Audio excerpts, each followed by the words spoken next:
Et alors, voilà que Rosalie et Eugène se mettent à étudier minutieusement le projet, afin de trouver des solutions à ces défis. Au bout de 6-7 ans de soins à domicile, j'avais beaucoup de demandes des amis, des gens qui venaient d'Afrique, qui demandaient si je pouvais les retrouver des médecins, si je pouvais les indiquer comment se faire soigner en Belgique et tout ça. Donc, j'étais confronté tout le temps, tous les jours, n'est-ce pas, à ce genre de problème. Des patients qui venaient, qui n'avaient pas de rendez-vous, qui avaient du mal à trouver des rendez-vous, etc., etc. Alors tout ça nous a poussé à penser, est-ce qu'on ne peut pas faire quelque chose pour ces patients? Parce qu'on est dans le milieu médical depuis très longtemps, on connaît des bons médecins ici, des bons spécialistes qui peuvent les soigner et c'est là où l'idée est née.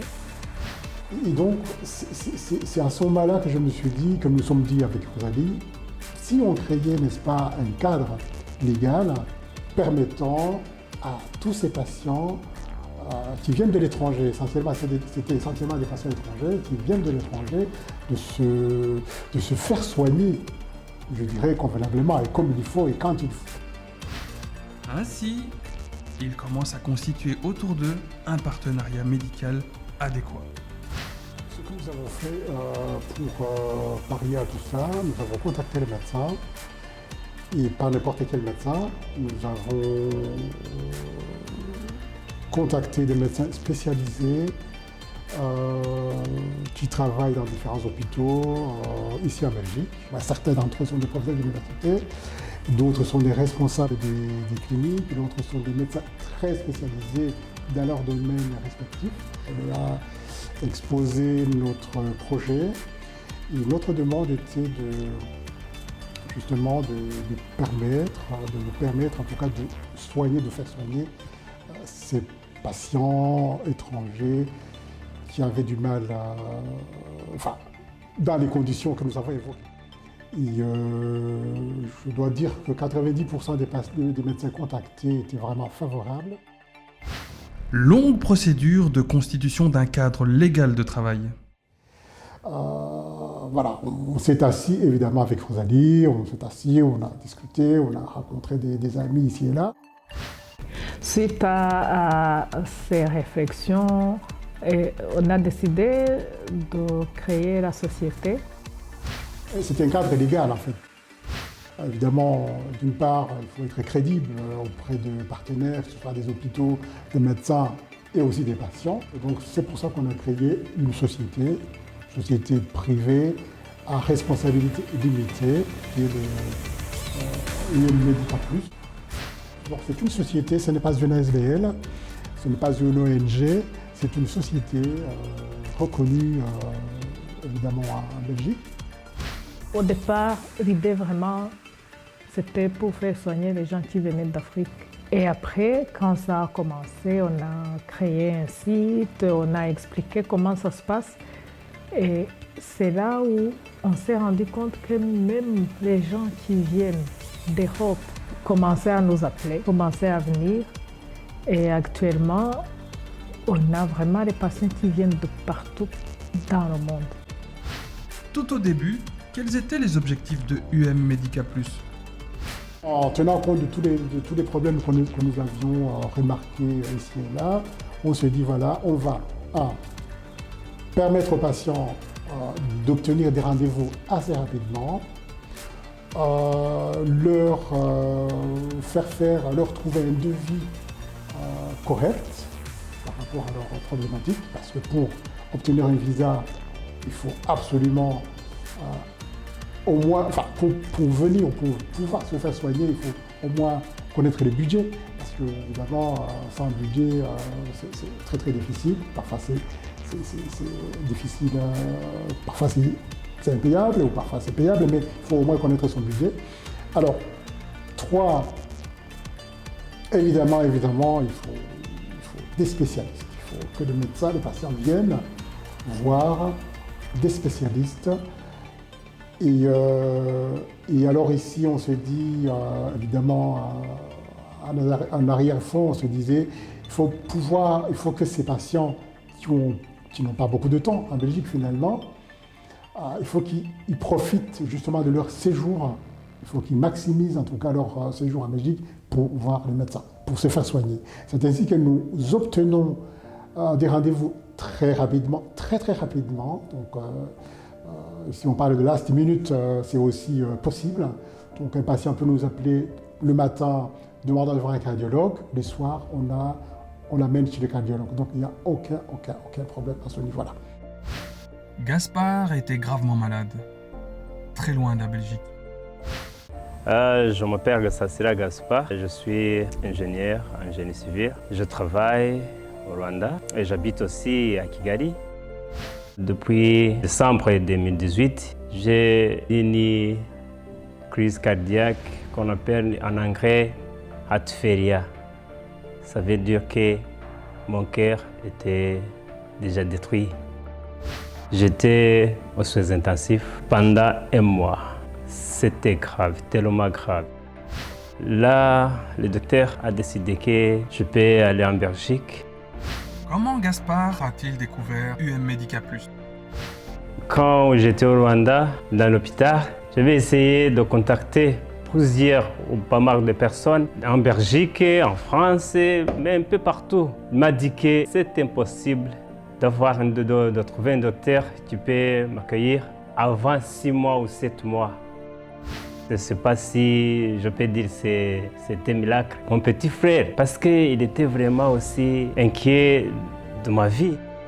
Il a demandé un peu partout, parce que lui, il est en Europe, il est un peu partout, mais n'a pas trouvé l'hôpital ou le docteur qui peut m'accueillir, qui peut me donner l'assistance avant 7 mois. Alors, par surprise, il a vu sur l'internet Home Medico. Directement, il a contacté Home Medico. Le Home Medico a dit oui, même aujourd'hui, nous pouvons. Alors, j'ai commencé à chercher comment je peux arriver ici en Belgique. Et alors, que se passe-t-il lorsque UM Medica Plus reçoit une demande? Alors, concrètement, comment ça se passe? Un patient nous appelle d'un pays tiers, souhaitant voir un médecin et en disant en nous exposant oralement son problème. La première chose à faire, le patient, quand il est chez lui, en Europe ou en Afrique, il doit nous envoyer un dossier médical. Directement, après avoir reçu toutes ces informations, nous on contacte le médecin en fonction du contenu. On prend rendez-vous. Nous, ce qu'on fait entre-temps, avant que la personne n'arrive, on contacte des spécialistes qui doivent le voir. Et quand on a eu des rendez-vous par rapport au jour d'arrivée de la personne, on lui transmet les dates et les heures de consultation. Alors, si évidemment le patient n'a pas ou a du mal ou ne peut pas obtenir son visa sans, je dirais, il faut introduire à l'ambassade, etc., attendre, là on motive, en collaboration avec le médecin et l'hôpital, on motive évidemment cette demande. Normalement, dans 90% des cas, le patient obtient son visa, normalement, la plupart des cas. Quel protocole suit UM Medica Plus à l'arrivée du patient? Quand il arrive, je fais une prise de sang. Je l'amène au laboratoire et le labo nous communique les résultats qui sont envoyés directement chez le médecin qui doit voir la personne. On l'amène chez le médecin a son dossier. Elle va à Bruxelles, directement à l'hôpital, directement aux diligences. Parce qu'au médical, il avait fait les contacts. Et quand la personne arrive chez le médecin, il a déjà les analyses. Et à partir de là, et à partir de ce que le patient va lui raconter, et aussi à partir du dossier médical qu'il a reçu avant, il alors il décide soit de faire d'autres examens ou soit de faire un traitement pour le patient. Il dit voilà, monsieur, madame, vous avez ça, ça, ça, ça et ça. Soit vous devez être opéré, ou soit voilà un traitement, vous n'avez pas besoin d'être opéré, vous pouvez rentrer chez vous et suivre telle médication et revenir en cas de besoin, si vous avez la possibilité, dans 6 mois ou dans 20 mois. Cette agence aussi m'a impressionné ce jour-là parce que les agents, ils sont là pour m'accueillir, donner tout ce que je veux. Et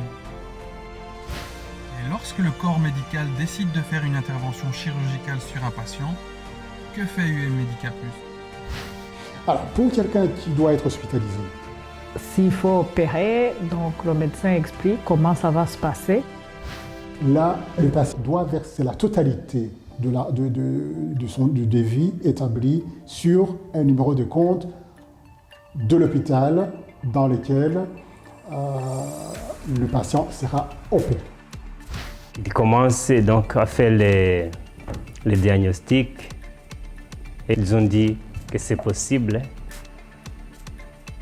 C'est là où j'ai commencé d'avoir les médicaments et d'autres traitements. Le patient, s'il est d'accord, on fixe un rendez-vous. Nous prenons encore des rendez-vous à l'hôpital où la personne va être opérée. Dans la salle d'opération, on prend rendez-vous avec l'anesthésiste parce qu'il doit voir l'anesthésiste avant l'opération et on prend tous les rendez-vous que le médecin lui demande de prendre. C'est notre société qui s'en occupe. Après faire le diagnostic, on a décidé de me mettre un pacemaker. Et une fois ceci terminé, il y aura un décompte.